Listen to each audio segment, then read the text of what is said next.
और ब्रेक के बाद को फिर से आपका स्वागत है विजन इंडिया का super hit bulletin Delhi Lodhi garden से आप देख रहे हैं। बात करेंगे इमरजेंसी सायरन की, जिसको लेकर जानकारी है कि आज देश भर में इमरजेंसी सायरन मोबाइल फोन पर बजते हुए नजर आने वाले हैं। तो आपको बता दें कि एक तरीके से ट्रायल होने वाला है और डिजास्टर अलर्ट सिस्टम लॉन्च किया जाएगा। गृह मंत्री अमित शाह की तरफ से लॉन्च किया जाना है और ये नया सिस्टम होगा। तो देखिए किसी भी सिचुएशन में कैसे डील करना है, कैसे कोप अप करना है, उसको लेकर लगातार जो सरकार है वो सतर्कता बरत रही है और एहतियाती कदम पहले से ही उठाए जा रहे हैं। और आज कभी भी ये सायरन बज सकता है और ऐसे में ये एहतियाती कदम उठाया जा रहा है।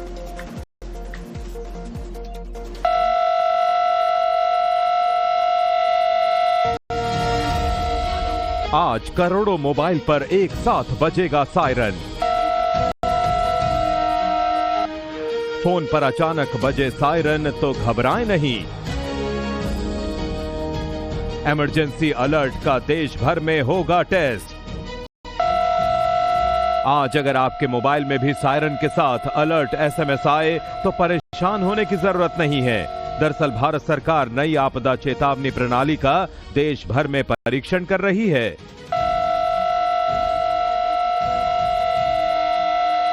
देश भर में एक नया mobile based disaster alert system test किया जाएगा, जिसका उद्देश्य लोगों के फोन पर सीधे और लगभग रियल टाइम में इमरजेंसी अलर्ट पहुंचाना है।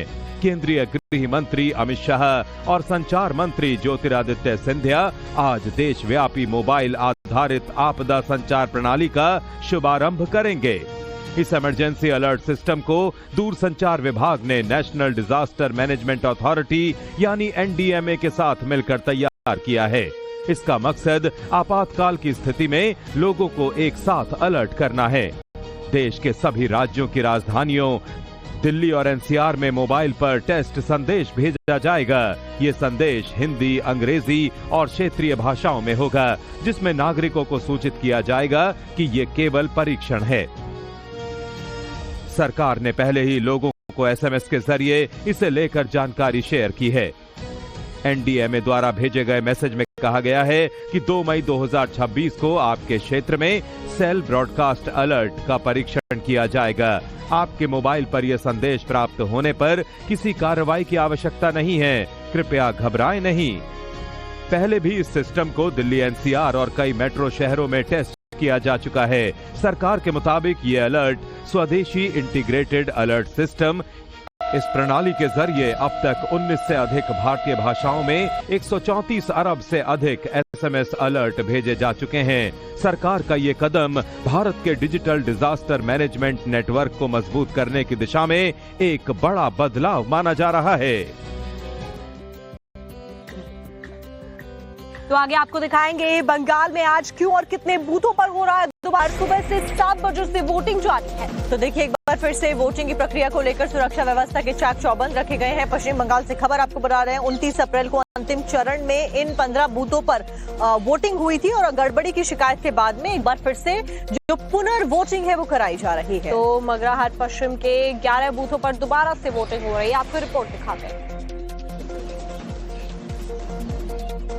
चुनाव आयोग ने यह फैसला मतदान के दौरान मिली शिकायतों और अनियमितताओं की रिपोर्ट के आधार पर लिया है। जिन बूथों पर गड़बड़ी की आशंका जताई गई थी, इलेक्शन कमीशन को मगराहाट पश्चिम के 11 और डायमंड हार्बर के 4 बूथों पर अंतिम चरण के चुनाव में गड़बड़ी की रिपोर्ट पर्यवेक्षकों और रिटर्निंग अफसर से मिली थी, जिसके बाद निष्पक्ष चुनाव के लिए आयोग ने दोबारा से इन सीटों पर मतदान कराने का फैसला लिया। मगराहाट पश्चिम में जिन बूथों पर पुनर्मतदान जारी है वो हैं बूथ नंबर 46 उत्तर ईयरपुर एफपी स्कूल कमरा number 2, booth number 126 Nazra FP school कमरा number 1, booth number 127 Nazra FP school कमरा number 2, booth number 128 Deula FP school कमरा number 1, booth number 142 Ghola नोयापारा girls high मदरसा कमरा नंबर 2, बूथ नंबर 214 एक तारा मलाया एफपी स्कूल कमरा नंबर 1, बूथ नंबर 215 एक तारा मलाया एफपी स्कूल कमरा नंबर 2, बूथ नंबर 216 एक तारा मलाया घोरा एफपी स्कूल कमरा number 1, booth number 230 Bahirpuya Kurkuria FP school कमरा number 1, booth number 231 Bahirpuia Kurkuria FP school कमरा नंबर 2 और booth number 232 Bahirpuia Kurkuria FP school कमरा number 3। This was basically the strategy of the BJP party, that on the day of the poll, first phase or the second phase, they would provoke the other political parties. They would provoke the incidents where, anybody would, they would incite some kind of trouble so that there could be massive repoll in many more booths. We did not respond or react to their provocation, and even our workers. Magrahat Paschim की तरह ही diamond harbour के 4 बूथों पर कड़ी सुरक्षा के बीच vote डाले जा रहे हैं। डायमंड हार्बर में जिन बूथों पर दोबारा मतदान हो रहा है वो हैं booth number 117 Bagda junior high school, booth number 179 चंद्र एफपी स्कूल कमरा number 2, booth number 194 Haridevpur FP school और बूथ नंबर 243 रॉयनगर एफपी स्कूल कमरा नंबर 2। डायमंड हार्बर मॉडल बोल के एक बात यहाँ चालू है। 8 लाख वोट से अभिषेक बाबू जीतते हैं, तो वहाँ किस प्रकार से वोटिंग होती है ये सबको मालूम है। प्रयास हुआ था, सफल नहीं हो पाए, लेकिन जहाँ जहाँ इस प्रकार प्रयास हुआ है, डिस्टर्ब तो हुआ है, कंप्लेन आया, इसलिए शायद वहाँ रिपोलिंग हो रही है और होना भी चाहिए। बता दें कि इन सभी 15 बूथों पर शाम 6 बजे तक वोट डाले जाएंगे और इन बूथों की गिनती भी 4 मई के दिन यानी काउंटिंग के दिन शामिल की जाएगी, जब चुनाव नतीजों का ऐलान किया जाएगा।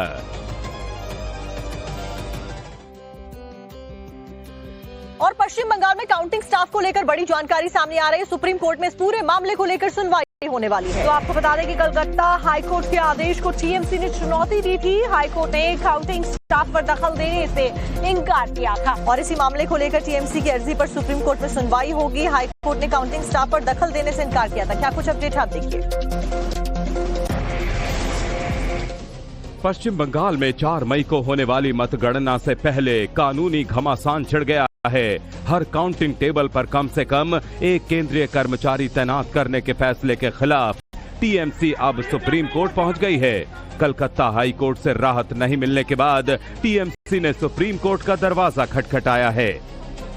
कलकत्ता हाई कोर्ट ने टीएमसी की अर्जी ये कहते हुए खारिज कर दी थी कि कानून के अनुसार चुनाव आयोग को यह अधिकार है कि वो राज्य या केंद्र सरकार के कर्मचारियों या पीएसयू कर्मचारियों को काउंटिंग ड्यूटी में लगाए, जिसमें कोर्ट को कोई अवैधता नहीं दिखती है और मतगणना में केवल सुपरवाइजर और असिस्टेंट ही काउंटिंग रूम में नहीं होंगे और मतगणना में केवल सुपरवाइजर और असिस्टेंट ही काउंटिंग रूम में नहीं होंगे, बल्कि माइक्रो ऑब्जर्वर, उम्मीदवारों के एजेंट और अन्य कर्मचारी भी मौजूद रहेंगे।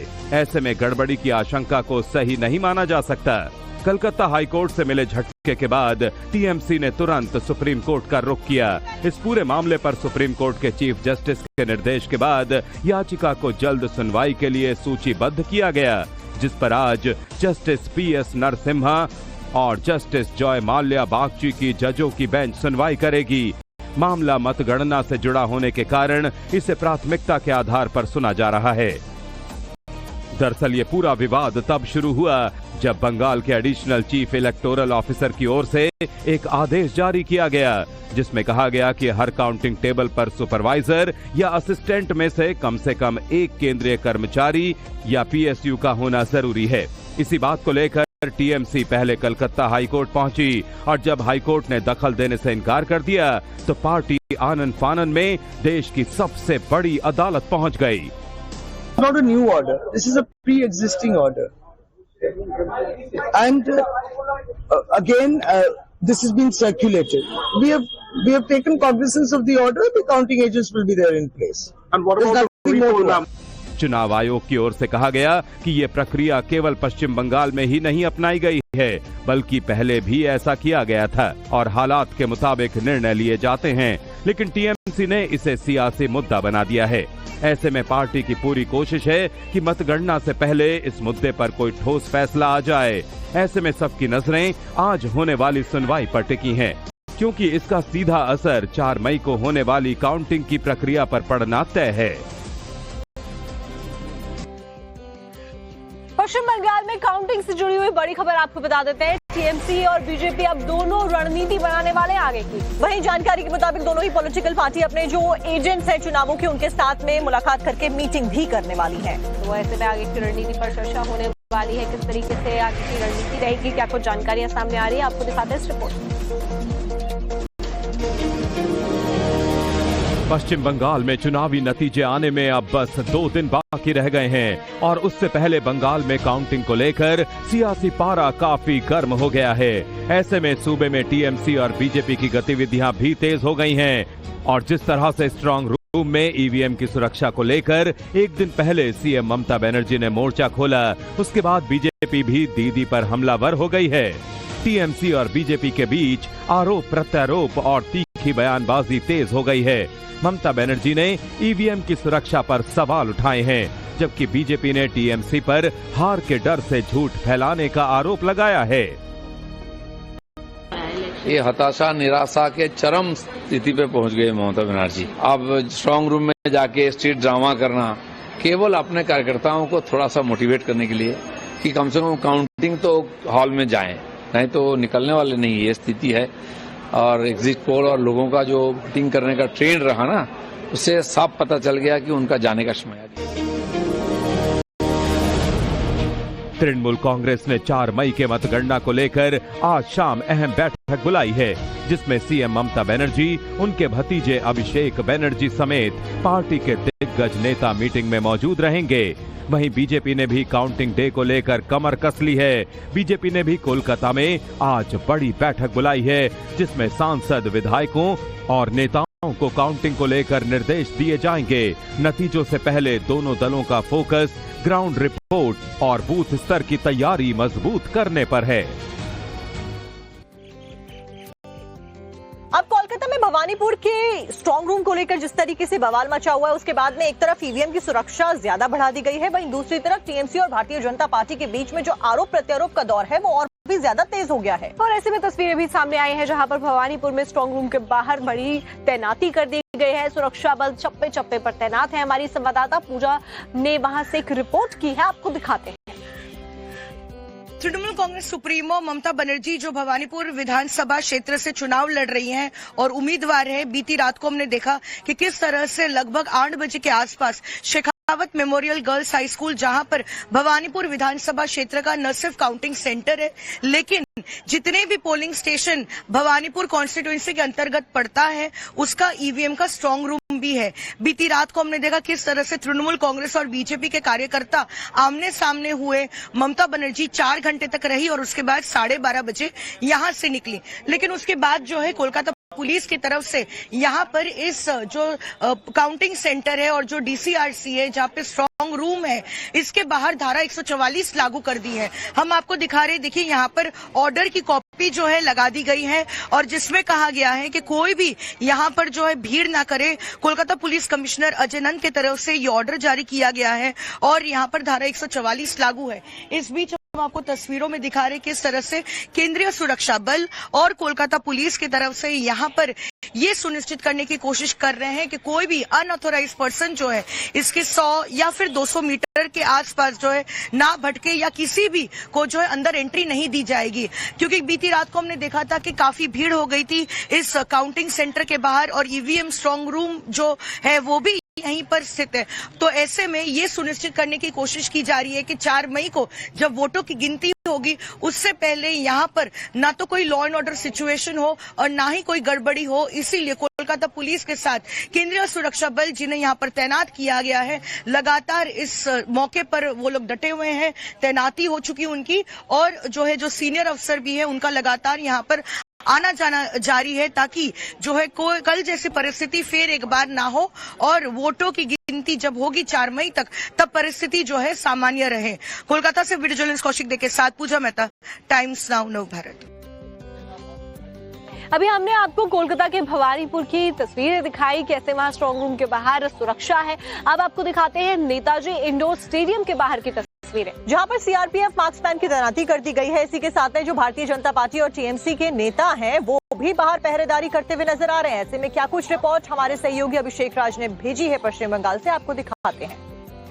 पश्चिम बंगाल चुनाव के 4 मई को परिणाम आएंगे। 294 सीट पे जो विधानसभा के चुनाव हुए हैं इसके नतीजे 4 मई को आएंगे। इसके लिए कोलकाता के अंदर अगर हम बात करें तो 7 जो है वो काउंटिंग सेंटर स्ट्रांग रूम बनाए गए हैं और उसके बाहर जो सुरक्षा है उसको ज्यादा मजबूत किया गया है। इस वक्त हम नेताजी इंडोर स्टेडियम में मौजूद हैं और इसके ठीक बाहर अगर आप देखेंगे तो यहाँ पर जो पैरामिलिट्री फोर्स के जवान हैं उनको यहाँ पर लगाया गया है। और अगर आप अंदर देखेंगे तो ये जो पूरा दरवाजा है ये दरअसल लोहे की जो बैरिकेड के दरवाजे हैं उसको यहाँ पर लगाया गया है ताकि किसी भी तरीके से कोई अंदर बिना परमिशन के ना जा पाए।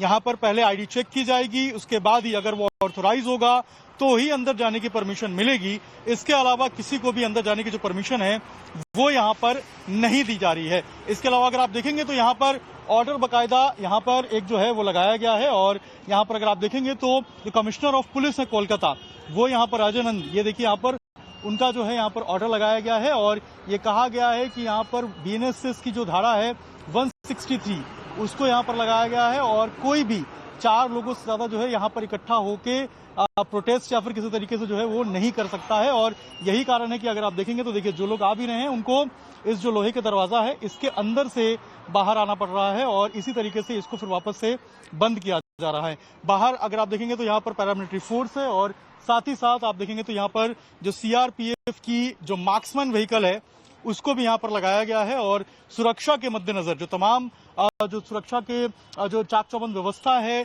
वो यहाँ पर किया जा रहा है। ऐसी ही तस्वीर बाकी जो काउंटिंग सेंटर स्ट्रांग रूम है वहां से भी देखने को मिल रही है। ये स्ट्रांग रूम है, इसके आगे जो गेट है 50 मीटर की दूरी पे वो काउंटिंग सेंटर है। दूसरी तरफ जो पॉलिटिकल पार्टी के जो तमाम कार्यकर्ता हैं वो भी यहाँ से कुछ दूर पे आपको नजर आएंगे। जो यहाँ पर जिस तरीके से ममता बनर्जी ने कहा था कि जो ईवीएम है उसकी रखवाली करने के लिए जो कार्यकर्ता हैं वो दिन रात वहाँ पे मौजूद रहेंगे और ये तस्वीर भी यहाँ पर देखने को मिल रही है जहाँ पर कुछ कार्यकर्ता जो हैं वो यहाँ पर मौजूद रहेंगे। अब पश्चिम बंगाल के जो स्ट्रांग रूम में ममता बनर्जी पहुंची थी उसी स्ट्रांग रूम से एक और तस्वीर आपको दिखाएंगे क्योंकि वहां पर शुभेंदु अधिकारी पहुंचते हैं और कैसे इस स्ट्रांग रूम का रियलिटी चेक उनके द्वारा किया जाता है उसकी रिपोर्ट आई है। तो ऐसे में रियलिटी चेक में शुभेंदु अधिकारी को क्या कुछ मिला, उनकी तरफ से क्या कुछ कहा गया और क्या ये रियलिटी चेक पास होता है या फेल, आप अभिषेक राज की रिपोर्ट में देखिए। The strong room, everything is okay. I am satisfied. फलता है पूरा रिपोल हाउस। मैं फुल सेटिस्फाइड हूँ। मैं सबको बोल रहा हूँ इलेक्शन कमीशन को, सुरक्षा बल को कोऑपरेशन करे। अल्लाह मत बचाए। पहले वो अंदर स्कूल में गए थे और अंदर जाकर जो जांच है वो करते हुए नजर आए थे और अभी अगर आप देखेंगे तो शुभेंदु अधिकारी आपको यहाँ पर नजर आएंगे और यहाँ पर उन्होंने कहा कि मैं ड्रामा करने के लिए नहीं आया हूँ और सब चीज ठीक है, किसी भी तरीके से कोई दिक्कत या परेशानी नहीं है। उन्होंने इलेक्शन कमीशन को कहा कि मैंने चेक कर लिया है, मैंने देख लिया है, किसी भी तरीके से कोई परेशानी यहाँ पर नहीं है, ये बात उन्होंने कही। और उन्होंने रिक्वेस्ट भी किया कि किसी भी तरीके से जो पोस्ट पोल वायलेंस साल 2021 में देखा गया था वो इस बार ना हो, किसी भी तरीके से किसी को परेशानी ना हो और इस बात को लेकर सुनिश्चित किया जाए कि यहाँ पर कोई भी जो कार्यकर्ता है उसको नुकसान ना पहुंचाया जाए। इस बात को भी कहते हुए नजर आए कि जनादेश जनता ने दे दिया है उसका सम्मान होना चाहिए और किसी भी तरीके से किसी के ऊपर कोई कटाक्ष या आरोप नहीं लगाना चाहिए। उन्होंने कहा कि बहुत शांति के साथ अंदर जो ईवीएम है वो रखे हुए हैं, कोई भी टैंपरिंग या किसी भी तरीके से उनको कोई आशंका इस तरीके से नहीं है और सब कुछ ठीक ठाक है, वो देख के आए हैं। ये बात कहते हुए शुभेंदु अधिकारी अभी यहाँ से निकले हैं। कल हमने देखा था पश्चिम बंगाल की मुख्यमंत्री ममता बनर्जी यहाँ पर पहुंची थी और देर रात तक वो यहीं पर मौजूद थी, उसके बाद वो यहाँ से निकली हैं। लेकिन अभी ये शेखावत मेमोरियल स्कूल की तस्वीर है। शुभेंदु अधिकारी leader of opposition Bharatiya Janata party की तरफ से भवानीपुर से कैंडिडेट यहाँ से अभी निकले हैं और 4 मई को नतीजे आने हैं। नतीजे क्या आएंगे उसको लेकर भी काफी ज्यादा जो कौतूहल है वो बना हुआ है, लेकिन शुभेंदु अधिकारी आज पहुंचे और अभी यहाँ से निकले हैं। मनोज अभिषेक राज, टाइम्स, भारत, कोलकाता।